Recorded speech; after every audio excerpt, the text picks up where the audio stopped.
Teror malam di asrama karantina.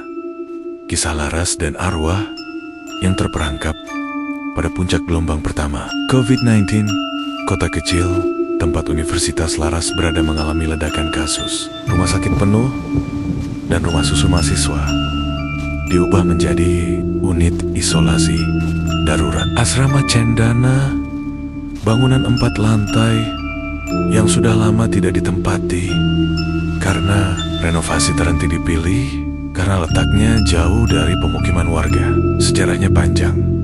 Awalnya sebuah rumah sakit kolonial, kemudian pernah menjadi barak tentara, lalu asrama pelajar. Banyak generasi mahasiswa yang menyebutnya berhantu karena pernah terjadi kebakaran fatal di tahun 1952 yang menewaskan puluhan pasien. Namun karena darurat, kampus menutup mata terhadap cerita itu. Laras sendiri bukan tipe orang yang percaya hal gaib. Sebagai mahasiswi kedokteran yang rasional, ia lebih takut virus daripada cerita hantu. Setelah hasil swab menunjukkan ia positif COVID-19, Laras memutuskan mengikuti aturan pemerintah isolasi di asrama tersebut. Ia ditempatkan di lantai 3 bersama Dinda, mahasiswi seni rupa yang baru dikenalnya. Kamar mereka kecil, jendela menghadap halaman belakang yang dipenuhi pohon beringin.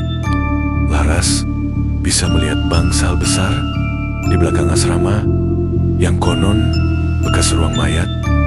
Sejak mereka masuk, suasana berbeda sudah terasa. Lantai mosaik dingin, cat dinding terkelupas, dan bau disinfektan menyengat bercampur dengan aroma lembab yang menempel. Petugas jaga, seorang bapak parubaya bernama Pak Sardi, memberikan peraturan ketat. Pintu kamar harus selalu terkunci, jam makan akan diantar, dan lampu koridor sengaja diredupkan agar penghuni tidak keluyuran. Malam pertama, Laras dan Dinda berusaha menenangkan diri. Mereka berbagi kisah dan bercanda untuk mengalihkan kecemasan. Namun sekitar pukul 11 malam, listrik tiba meredup sejenak, lalu kembali menyala. Dalam selang waktu itulah, Laras mendengar suara langkah cepat di lorong, seperti seseorang berlari tanpa alas kaki. Dinda pun mendengar sesuatu. Bunyi pintu logam tua berderik, kemudian suara batuk berat bercampur erangan seperti orang sesak. Mereka saling pandang dan memutuskan mengunci pintu lebih rapat. Malam itu Laras bermimpi aneh. Seorang perempuan muda berkebaya duduk di ujung ranjangnya, memandangnya sedih sambil berbisik, "Jangan biarkan dia masuk." Keesokan harinya, mereka bertemu dengan penghuni lain saat jadwal mengambil obat di ruang perawat. Ada Raka, mahasiswa teknik yang terlihat pucat. Rio, atlet kampus yang tampak kesepian, dan seorang mahasiswi bernama Mei yang gemar membaca novel horor mereka Sailing. Menyapa dari kejauhan, Laras menceritakan mimpinya, dan Raka menimpali bahwa ia beberapa kali melihat bayangan putih melintas di tangga. Mei berkata ia mendengar rumor bahwa kamar 304 yang mereka tempati dulunya digunakan untuk menampung pasien isolasi kusta, dan salah satu pasiennya meninggal dalam keadaan pintu terkunci. Cerita itu membuat Laras merinding, tetapi ia masih berusaha berpikir logis. Menjelang petang hari kedua, hujan turun dengan deras. Petir menyambar berulang-ulang, menambah suasana mencekam. Saat sedang video call dengan ibunya, sinyal tiba hilang. Laras menatap jendela, dan ia melihat sosok tinggi di bawah pohon beringin. Sosok itu mengenakan jubah putih panjang. Wajahnya tersembunyi di balik rambut hitam kusut. Sosok tersebut tidak bergerak, seperti patung. Setelah Laras menutup tirai, suara helaan napas terdengar di belakangnya. Ternyata Dinda jatuh pingsan di lantai. Wajahnya pucat, keringat dingin bercucuran. Laras panik, berteriak minta tolong. Petugas datang membawa Dinda ke ruang perawat. Dinda sadar kembali beberapa jam kemudian dan berkata, ia merasakan ada tangan dingin menekan bahunya sebelum pingsan. Malam ketiga, Para penghuni asrama sepakat berkumpul di ruang tengah untuk saling menguatkan. Mereka menceritakan pengalaman masing-masing. Raka mengaku pernah mendengar suara azan di jam 2 dini hari. Padahal musola kampus tertutup. Rio menceritakan bahwa pintu kamarnya diketuk 3 kali. Tetapi saat dibuka, lorong kosong. Mei, yang katanya sensitif, berkata dia melihat seorang wanita tua berjalan menyusuri lorong sambil membawa lentera. Menurutnya, wanita itu meminta tolong mencari cucunya yang hilang. Laras mulai merasa kepungan energi aneh di gedung itu semakin kuat. Sekitar pukul 3 pagi, kejadian klimaks terjadi. Alarm kebakaran yang rusak tiba menyala sangat keras. Lampu lorong mati total.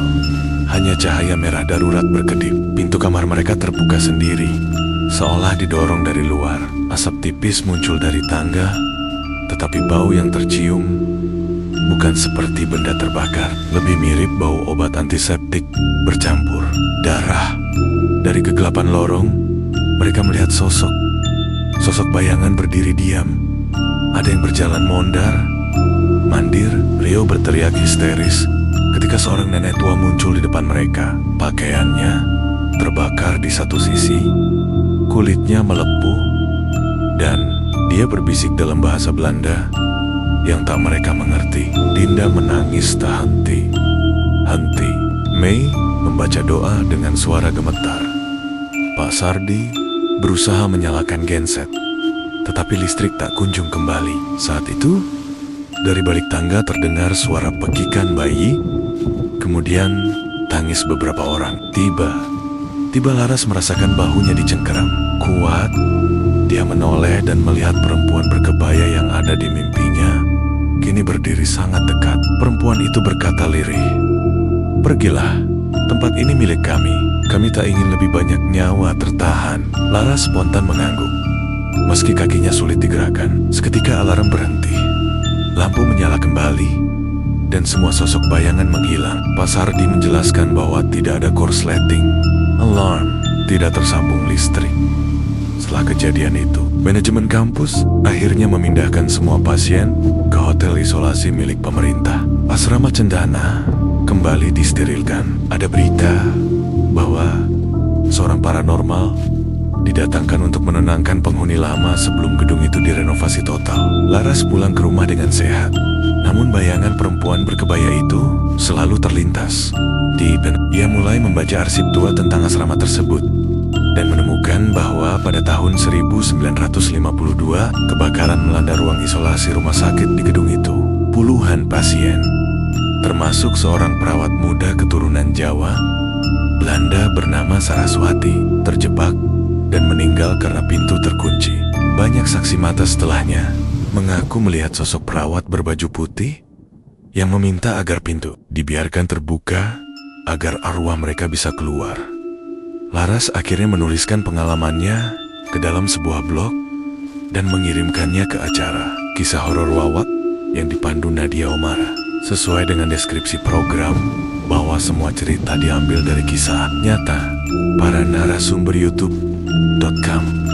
Wawak membacakan kisah Laras, menambahkan suara efek seperti alarm kebakaran, derap langkah kosong, dan bisikan samar sehingga sorita tersebut kembali mengingatkan orang bahwa pandemi bukan satunya ancaman. Ada kisah lama yang hidup di balik dinding bangunan tua. Mereka terbangun saat manusia lalai, dan mereka mengingatkan kita bahwa setiap tempat memiliki sejarah yang layak dihormati. Setelah publikasi, banyak pendengar yang mengaku pernah merasakan kejadian serupa ketika isolasi di fasilitas karantina lain. Ada yang mengatakan setelah menonton cerita ini, mereka lebih menghargai petugas medis dan perawat yang telah berjasa. Ada pula yang percaya bahwa arwah di asrama Cendana akhirnya tenang karena kisah mereka diceritakan. Laras berharap begitu setiap kisah yang diceritakan adalah doa untuk mereka yang pernah terperangkap di ruang isolasi, baik karena penyakit maupun karena sejarah yang terlupakan.